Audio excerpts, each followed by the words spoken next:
Hi everyone, it's Kathy, and today I'll be sharing how to make a very quick and easy banner for Halloween. I'll be using the Halloweeds Stamp Set, the large spooky word craft die, the rounded rectangle die, the starring hearts paper pad, and the licorice paper pad. I started out by stamping the Halloweeds image onto a piece of Cougar Super Smooth cardstock with Memento Tuxedo black ink. I'll be doing some pretty quick and easy Copic coloring for this image. I started out with the skull and used C5 to add some shading around the very edges of it and down at the bottom with where the teeth are. Then I came in with C3 and I blended that out just a tiny little bit. I came in with C1 and added a line up at the top of the skull and blended out the C5 and C3 even more. And then I came in with my colorless blender just to do a really quick swipe just to soften out some of the harsher edges. Next, I moved on to the jack-o'-lantern and I started with YR18. I concentrated the YR18 on the right-hand side since it is tilted down at an angle. I also added a little bit of shading up at the top where there was like the pleat in the pumpkin. Then I came in with YR07 and blended out the YR18 just a little, and I left quite a bit of white space and filled the rest of that in with YR16. For the skull that's in the jar, I colored that one the exact same way as I did that's outside of the jar, so I just skipped over that and moved on to the little eyeball that is inside the jar. I used R20 and kind of traced around the bloodshot veins in the eye, just to add a little bit of color there. Then I went around the outside of the eyeball with C3 just to add some shading and some shape to the eyeball, and then did a quick swipe with my colorless blender to soften out the harsher lines. For all of the greenery that's in the jar, I used two colors. I used YG17 and YG03. I concentrated the YG17 at the bottom of the leaves, and I did kind of flick out to kind of up that center stem where I guess it's a vein of a leaf would be. I flicked up just a tiny little bit there, and then with the YG03 I just colored in the rest of the leaves. I added a little bit of the YG17 for the stem on top of the jack-o'-lantern, and then for the little, I guess they look kind of like dandelion types of puff balls inside the jar, I just used C3 and C1 for that. For the candy corn, I used YR07 and Y08. For the iris of the eyeball, I added a little bit of the YG17 and then blended it out with YG03. To color in the jar, I started with C5 and I added that up on the very top of the jar and down around the edges of the jar and then along the bottom. I blended that out with C3 and extended those lines down further. On the left-hand side of the jar, there is actually a reflection mark drawn in for me, so I left that completely white for now.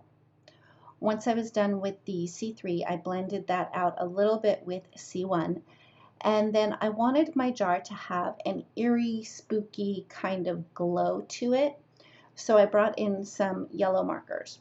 I started with Y02 and I am coloring directly over the gray markers. The Y02 is a little bit darker yellow, so I concentrated that on the upper rim and underneath the neck of the jar and on the outer edges of the jar. And at the very bottom of the jar, particularly in between the skull and the eyeball.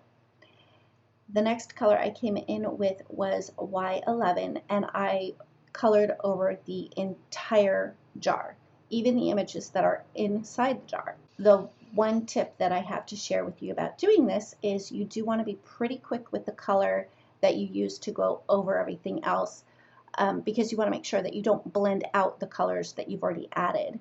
Anyway, that finishes up the coloring. Moving right along, I die cut the spooky word die from a kind of like a limeish green piece of cardstock, and then I added some lime green ink using a makeup blending brush, And I wasn't trying to get a perfect blend. I wanted it to be kind of splotchy and imperfect.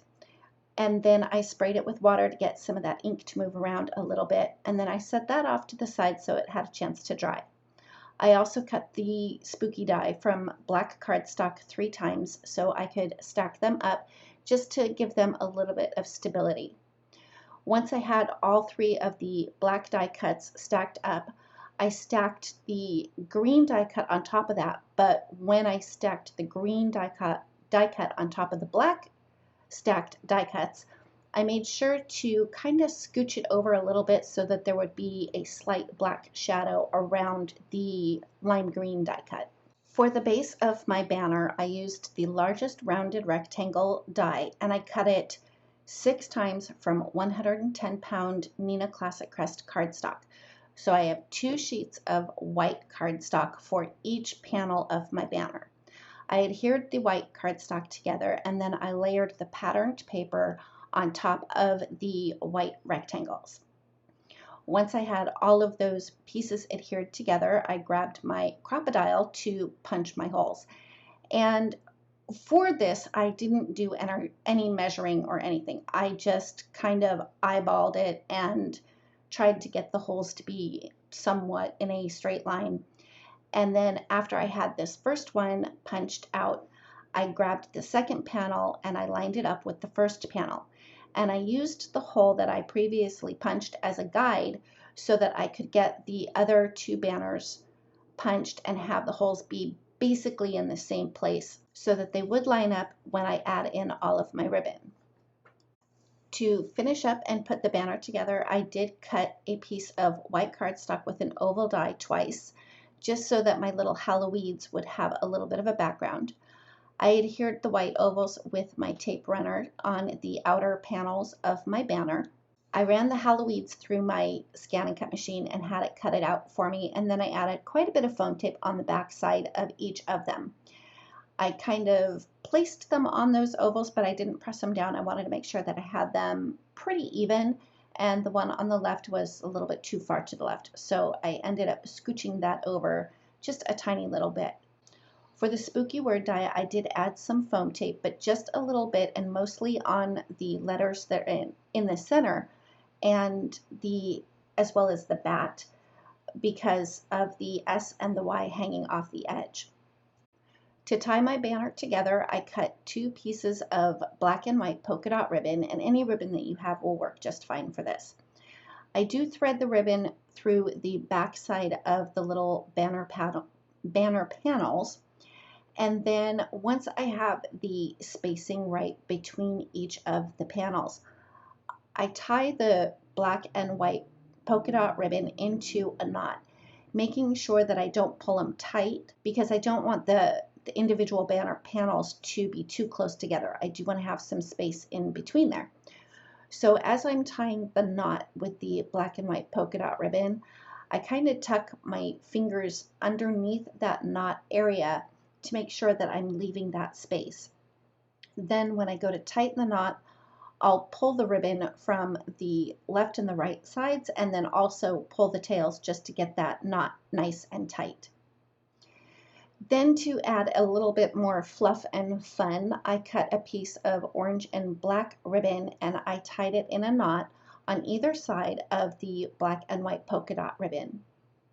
To finish up the center pieces, I used some lime green rickrack and tied that on either side of the black and orange ribbon.